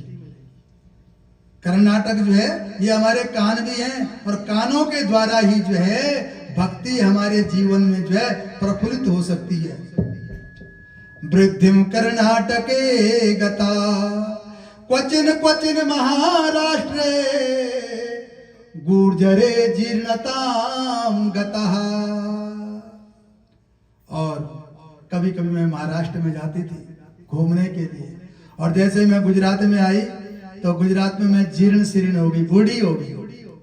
तो मेरे उस समय मेरे बेटे ये जवान थे, मैंने इनसे प्रार्थना की, बेटे मेरे बच्चों मुझे वृंदावन जाना है, इसलिए तुम मुझे वृंदावन लेकर के चलो। तो मेरे बेटों ने भी मेरी आज्ञा का पालन किया, तुरंत मुझे जो है वृंदावन ले आए। और जैसे ही हम जमुना के किनारे पहुंचे तो वृंदावन का चमत्कार क्या हो गया? वृंदावनम पुनः प्राप्य नवीनेव स्वरूपिणी जाता हम युवती सम्यक प्रेष्ठ रूपा तु सांप्रतम। जैसे ही मैं वृंदावन में मैंने अपना पैर रखा तो महाराज उल्टा हो गया। क्या हो गया? मैं वृद्ध थी, बूढ़ी थी, मैं जवान हो गई, और जो मेरे बेटे ये ज्ञान वैराग्य जो जवान थे ये यहाँ आकर के बूढ़े हो गए। होना क्या चाहिए था? माँ को बूढ़ी और बच्चों को जवान। लेकिन वृंदावन में आकर के मैं तो जवान हो गई, मैं बूढ़ी थी, मैं जवान हो गई, और जो मेरे जवान बेटे थे वो वृद्ध हो गए। ये वृंदावन का चमत्कार है, क्योंकि वृंदावन में जो है ज्ञान वैराग्य को पूछने वाला कोई नहीं है, वहां भक्ति प्रधान है। अगर आप किसी को रास्ता भी लोगे ना वृंदावन में तो वहां राधे राधे ही बोलेंगे। अगर आपने किसी से रास्ता मांगना है तो राधे राधे राधे राधे, तो वो समझ जाएंगे कि हमसे जो है रास्ता मांग रहे हैं। तो वृंदावन क्या है? भक्ति प्रधान है। तो यहाँ आज नारद जी ने भक्ति का दुखड़ा सुना, भक्ति की चिंता के बारे में सुना, तो नारद जी ने कहा ये तो वृंदावन का संयोग है। वृंदावन से संयोगात् पुनस्तम तरुणी नवा। क्योंकि ये वृंदावन की धरती का कमाल है, ये वृंदावन धाम का कमाल है कि भक्ति हमेशा यहाँ जवान रहती है और ज्ञान वैराग्य जो है यहाँ बूढ़े हो जाते हैं। क्योंकि ज्ञान वैराग्य का कोई यहाँ ग्राहक नहीं है, वहां जो है भक्ति का ही ग्राहक है। तो यहां नारद जी ने सांत्वना दी कि ये सब कलयुग का प्रभाव है, ये कलयुग का प्रभाव है। तो भक्ति ने कहा कि महाराज मैंने सुना था कि परीक्षित जी ने, जब परीक्षित जी कलयुग का निग्रह कर रहे थे तो परीक्षित जी ने कलयुग को छोड़ क्यों दिया, इसको समाप्त क्यों नहीं किया? तो नारद जी ने कहा कि कलयुग में बहुत गुण है, कलयुग में इसका गुण देख करके परीक्षित जी ने इसको छोड़ दिया। बोले कैसे? यद फलम नास्ति तपसा न योगेन समाधिना तत्फलम लभ्यते सम्यक कलो केशव कीर्तना। मेरे भाई बहन, जो त्रेता में, सतयुग में, द्वापर में बड़े बड़े यज्ञ करने से जो फल प्राप्ति नहीं होती थी, वो केवल कलयुग में कीर्तन मात्र से जो है वो फल हमें प्राप्त हो जाते हैं। इसलिए परीक्षित ने कलयुग को छोड़ दिया था। कलयुग केवल नाम आधारा, कलयुग केवल नाम आधारा, सुमिर सुमिर नर उतरहि पारा, सुमिर सुमिर नर उतरे पारा। कलयुग केवल नाम आधारा, सुमिर सुमिर नर उतरहि पारा। कलयुग में अगर कोई सच्चे मन से भगवान का कीर्तन करे, भगवान को भजे, भगवान को याद करे, तो उसको बड़े बड़े यज्ञ करने की आवश्यकता नहीं पड़ती। उसको जो है बड़े बड़े यज्ञों का फल जो है मात्र कीर्तन मात्र करने से जो है प्राप्त हो जाता है। इस प्रकार से जो है यहाँ भक्ति देवी का दुखड़ा कौन सुना रहे हैं? नारद जी। बस मैं 5 मिनट ले रहा हूँ आपके प्रसंग को समाप्त करने के लिए, और उसके बाद जो मैं कथा को विराम दे रहा हूँ। और कल से जो है आप 6 बजे पहुंच जाएं, 6 बजे से पहले पहले हम आ जाएंगे, क्योंकि ये भागवत जो है सागर है, समुद्र है, कहाँ 2 घंटे में ये पूरा किया जाएगा। तो इसलिए तो जितना भी हो सकेगा आओ हम प्रसंग को थोड़ा पूरा कर लें, मातम्य को। तो इस प्रकार से जो है आज नारद जी ने भक्ति मैया को सांत्वना दी कि तुम चिंता मत करो। तो उसी समय जो है आज ज्ञान वैराग्य के कानों में आज नारद जी ने गीता का पाठ किया, वेदों का पाठ किया, लेकिन थोड़ा सा वो जागृत अवस्था में तो आए और नारद जी को देखा और पुनः उसी अवस्था में चले गए, पुनः उसी अवस्था में चले गए। तो यहाँ भक्ति को सांत्वना दी कि तुम चिंता मत करो, मैं तुम्हारे दुखड़े को जरूर दूर करूंगा। जब इस प्रकार से जो है भक्ति देवी को सांत्वना दी, तो आज भक्ति देवी ने जो है नारद जी को प्रणाम किया कि जयति जगति माया यस्य काया धवस्ते, बचन रचन में कौं केवलम चाकलैया, ध्रुव पद्म पिया तो यत् कृपा तो ध्रुवोयं, सकल कुशल पात्रं ब्रह्मपुत्रं नतास्मि। हे ब्रह्मा जी के पुत्र, हे नारद जी, मैं आपको प्रणाम करती हूँ। जयति जगति मायां यस्य काया धवस्ते, बचन रचन मेकम केवलम च कलैया, ध्रुव पद्म पिया तो यत् कृपा तो ध्रुवोयम। अगर आप पर जो है कयादु के बेटे प्रहलाद पर, सुनीति के बेटे ध्रुव पर अगर आपकी कृपा ना होती तो उनको भगवान के दर्शन कैसे होते हैं। इस प्रकार से जो है नारद जी का स्तवन किया और भक्ति देवी ने बार बार नारद जी को प्रणाम किया।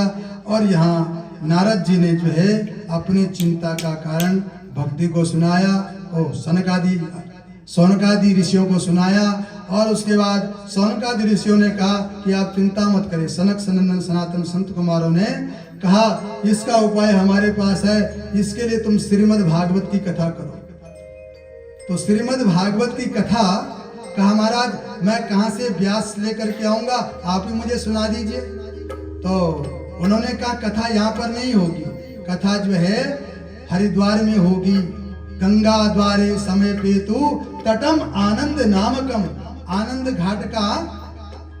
नाम घाट का एक जो है किनारा है हरिद्वार में, वहां पर जो है सनक सनंदन सनातन संत कुमार आए, नारद जी आए। नारद जी जो है यजमान बने और सनक सनंदन सनातन संत कुमार व्यास आसन पर विराजमान हुए। और उन्होंने जो है आज भागवत की मातम्य का व्याख्या प्रारंभ कर दी कि सदा सेव्या श्रीमद् भागवती कथा। उन्होंने कहा भागवत की कथा जो है जब तक इस शरीर में श्वास है तब तक जो है सदा सेव्या श्रीमद् भागवती कथा, भागवत की कथा का श्रवण जो है करना चाहिए। और जब इस प्रकार से जो है भागवत कथा का आयोजन प्रारंभ हुआ तो सभी को पता चला, देवर्षि महर्षियों को सभी लोग जो है वहां पर आए और यहाँ पर जो है गंगा के किनारे भागवत की कथा प्रारंभ हो गई। बोले श्रीमद् भागवत भगवान की जय। तो समय हो चुका है, कथा तो मैंने आगे लेकर के जाना था, लेकिन समय जवाब दे रहा है। तो अगला प्रसंग जो है हम कल को श्रवण करेंगे। तो आज कथा को यहीं पर विराम। ओम पूर्णमदः पूर्णमिदं पूर्णात् पूर्णमुदच्यते पूर्णस्य पूर्णमादाय पूर्णमेवावशिष्यते। ओम शांति शांति शांति।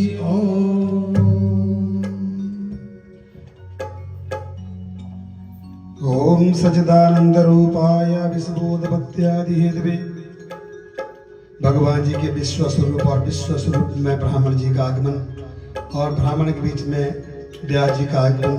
व्यास महाराज जी को सत्सद नमन करते हैं। आपके मुखारबिंद से जो भी वाणी, जो वेदों की वाणी हमने सुनी, परमात्मा की कृपा से और आपके मुखारबिंद से हमारे सबके लिए कल्याणकारक हो। इसी तरह से हम कल 6 बजे फिर उपस्थित होते हैं और महाराज जी का सानिध्य प्राप्त करते हुए आप सभी समय से पधारें। 6 से 8 बजे तक रहेगा, 8 बजे आरती होगी, सो कृपया आप समय से आएं। आज की कथा का जो फल है, श्रुति है, वो हम सबको प्राप्त हो। भगवान जी की अनुकंपा आप हम सब के ऊपर बनी रहे। और एक अनुकंपा और बननी है, 18 तारीख को गणेशोत्सव है। हमारी कथा 17 तारीख को चलेगी, पूर्णाहुति होगी और 18 तारीख को गणेशोत्सव। 18 से लेकर के 22 तारीख शाम तक 6 बजे पूजा होगी और 23 तारीख को हम बोट क्रूज के तहत यहाँ से बसेस में जाएंगे। वहाँ बोट में पूजा प्रार्थना वगैरह और उसके बाद विसर्जन होगा, जो आप विग्रह स्वरूप देख रहे हैं। और इस बार जिनसे हम लेते कहते टोरंटो में, इस बार गणपति जी आ नहीं रहे हैं। जो आए थे उस सभी दिन हमें 200 मूर्ति ऑर्डर की थी, तो वो सब चली गई हैं। आप लोगों के तरफ प्यार पर उत्साह देख करके अच्छा लगा। और उसके बाद श्री